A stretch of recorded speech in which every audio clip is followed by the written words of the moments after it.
So I intended to post a little video that was gonna give this week's theme. Time flew by, and here we are on podcast day. I wanted to use it as an example though, because yes, I had the intent to do something. I had even actually recorded the video, but I didn't post it because there's other things I needed to get done, and I wanted to get done. One of the things I want to bring up is for today's episode is the concept and the idea of feeling stuck because we don't have it all figured out. And my argument is that it's not because of the lack of options. We have Netflix, we have YouTube Shorts, we all doom scroll, myself included, and yet we remain hesitant when there's actually something, whether it's a goal, a promise, some type of obligation, but to kind of climb over that hill of the uncertainty of what might happen because we don't think we're prepared enough, or again, we're prepared enough, or the dichotomy of that is that there's too much options. There's too much things around us that keep us from reaching the goal or aiming towards completing the goal.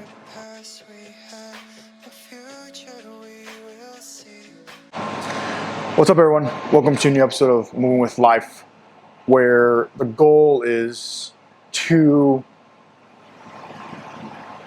in some sense, get out of our head so that we can get things done, but at the same time, be intentional with the things that we do. Be intentional with what we do. And as I said in the intro, I never mind planning a thing. I have a calendar that allows me to see what tasks I have for the day, for the week, for the month. And so I can have a big picture of like, okay, hey, don't forget this. Hey, don't forget to do that. Oh, tire rotation? Yes, don't forget to get that done. And it helps me keep some type of order. And generally, it works. But for today's episode and for today's conversation, the thought goes beyond that. It's a little more tactical, a little more micro, as far as the action and the goal of what we want to accomplish. Because we may think that we need to plan longer. We may think we need to have the perfect idea as far as like the outline of how to achieve the goal. There also you might be afraid of getting it wrong. That's why you don't jump into the thing. That's why there might be like a hesitancy. An example that came up was, you want to look, for the sake of this argument, this kind of rabbit hole we're going down, we don't want to look stupid in front of others. We might feel like that, even though, yes, we're here. You're here with me right now at this moment. We're immersing ourselves into this thought. But everyone is doing their thing, and yet it's funny because it's ego. It's really what it is. It's ego. It's egotistical to think, oh, the next thing I do, or this thing that I want to do, is gonna make me look ridiculous, or it's my first time going fishing. I don't even try to know anything about fishing. I know it exists. I have friends and family that do it. It's great. It's their hobby, and from what it seems like, they're super knowledgeable. If I wanted to go fishing or do something to that effect, I'd probably go consult them. Be like, hey, I wanted to go do this. How can I go about it? And then we'll go down that conversation. But to move forward, we shouldn't confuse the planning with the process. And I'm still figuring that out because I'm still using even for bringing this podcast episode. I'm trying to as we continue week to week. I'm trying to bring a problem that I'm having, and even it allows me to see where my faults are, i.e., planning too much. I feel like I've done better with like the perfectionisms. Like I don't expect to be perfect, but I want to be good. But okay, but what does good look? What does good look like? And do I get my point across? Am I able to help you sit for 5 minutes and then go take action on something? Sit for 15 minutes, 20 minutes, and then okay, let me make some bullet points and let me go execute the thing. And there's this next dichotomy of you have theory and you have context. Theory is your book. It's the book definition of how to build a fire, how to go fishing, how to be a better manager at your job, how to lead a team. And there's a million ways to lead a team. And while there is some responsibility in wanting to get it right, I think what would help you, especially if you're in a leadership position, what would help you is go and lead by example, but not leave space. I'm trying to think of the right word. Especially because if you're in charge of a team, this team expects the most out of you because you're in charge of them. You are responsible for maybe not always necessarily their well-being, but the job, the promotion, whatever that looks like. And so when you're attempting to lead, it's like we should go into it at ground level. And what I mean by that in this context is I know I don't know everything, and I'm gonna try to do my best as we go along this task, this job, help you get better at your job, whatever that looks like. But there's probably things that are going to come up that, for one, we can't foresee, and for two, I don't know everything. I will try my best. I will bring my life experience, and I will try to help to maximize that. Yes, try to maximize that so that you are the most successful at your part of the task, and then we all end up at the same goal at the end of the day. And don't forget, I know I brought this up last week a little bit, is time passes anyway. So this is last week or the week before, it doesn't matter. My point is that the time's gonna pass. And I just looked at my YouTube channel today because I was curious. I've posted 150 videos, again, intermittently. Some of it was vlogging videos, some of it's podcasts, and now I'm trying to focus my energy when it comes to creative work on the podcast. And so the time passes, and here we are. And I had just mentioned how been doing this for almost 10 years, and the idea is there, but now it's like, okay, I need to stop living in that theoretical space and live. And the thing is it's I know I need to go out and live life and figure that out, whether it's coaching, parenting, being a husband, whatever those things are. And when I see something, it's like, oh man, I could have done better in this little piece. Hopefully, when I bring these examples, i.e. for today, about taking action again, and a lot, I've been talking about taking action a lot these past 3 weeks. And so, to add on, is the more you think you have to prepare and you spend time isolated, it might not, but it might keep you from actually learning something by doing. Again, I'm just bringing up simple examples of like going fishing, learning a new hobby, leading a team in your job. Maybe you got promoted, now you're a mid-level or even low-level supervisor, mid-level supervisor, and now you're in charge. Instead of you working as part of the the task, now you're in charge of 4 people, 3 people, 5 people, then it's still, obviously, for one, you got promoted for a reason. So it's not like, it's not for nothing that you're now no longer a floor level employee. So you are expected to kind of take control of that section, that piece that now your new job title technically takes. Now, no, I won't go down that rabbit hole because I don't want to go down the rabbit hole. If you wait for the perfect conditions every single time, you're gonna miss it. And what I hope is that you don't let that happen for yourself. And it's probably going to happen. It's probably already happened. But again, you're here with me right now. We're having this conversation. To be intentional is to get out of that theoretical phase of, again, we're talking about planning and trying to prepare the perfect product, to prepare the perfect service. And I know, I guess another example I can bring up is I know that when I'm sitting in class and I'm doing organic chemistry, especially right now, I'm just like halfway lost in the sauce, but I'm trying to learn. Obviously, I'm taking notes, so on and so forth. I'm asking questions. When we do the actual experiments and we're, mixing chemicals, or we're doing certain observations, I really, really like that part. And I'm a kinesthetic learner, so it might not, that style of learning might not work for you.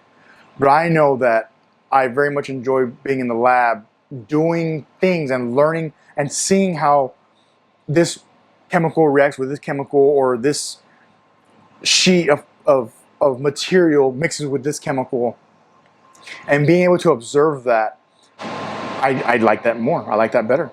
To reframe and kind of change our point of view on the want to be over prepared, so we can just be ready for as many possible variables that can go wrong as possible. When you take action, and this is one of my favorite parts actually of like writing my lab reports, is one of the last pieces that my professor wants is always what errors occurred. And you can't use first, you can't use third person. It's all about the experiment itself. You have to word it in that way, which, it's pretty neat, because it makes me think about, okay, yes, I'm a human. Yes, I might have gotten some things wrong while I was doing the experiment, but what were the variables that in the experiment went wrong? And so we're now moving on to the reframing of over planning and so on and so forth. Is that the action itself? You now going to fish and seeing if what you learned works. It's your next day at work, and now you're part of the managerial staff. You're no longer part of again, this is just for the sake of the episode, but you're no longer part of the floor employees only. You were there before, so you know what it's like. Maybe you already know where there are some things that can be fixed. Maybe you have a different idea of how you want to approach a problem. And that's where you go and you try to convey that as best as possible, so that the team can get moved into maybe just a better direction. Maybe you're already going the right direction, but just moving to a better direction. A part of the reframing that came up as I was developing this outline for today. I thought I had to create a 5-year plan and have it extremely rigid. So my thought was like, okay, if I create this 5-year plan, I at least have something to aim for as I hit certain checkpoints, certain little boxes. And it hasn't worked for me. Again, it's like I said, I've made calendars for things, and then I stopped doing it because I get busy into the thing, or something else takes my attention away. So I'm not keeping it up the way I had started it. I now have 100 steps to learn how to go fish, but yet I never went. So I don't even know if the first 5 are the right steps. Again, and the biggest thing is, even using this podcast of 150 episodes, I'm trying to use some of the tools around me to simplify some of the things so that I can come here and record and we have this conversation. My hope is that over time, as you watch more of these videos, you give me your input of how you executed some of these things, how you changed, or maybe you give a suggestion. Hey, this is what helped me when I'm planning. A big theme to the planning is starting, because I just heard it again today, and my friend Brian had just told me about it. But starting at the end with what's the end goal and then working backwards to that end goal. Now, I think there's a lot of distraction from that because then we find out that, well, I also want to do A, B, and C, not only X, Y, and Z. And I use letters as variables a lot because I try to, yes, make it tangible to you and your situation, but that's how I frame things because I should probably focus on only Z. Let's just say it's a podcast. But yes, I have obligations, and those the thing is, the obligations in the podcasts, they're not soluble with each other. They're not gonna mix. And so as you reframe and start with maybe start in this in this next way of hopefully having some direction to gain is starting with that end. So what is the end goal? I want to graduate with my undergrad. I want to graduate with my OVN. I want to start a business. What does that look like?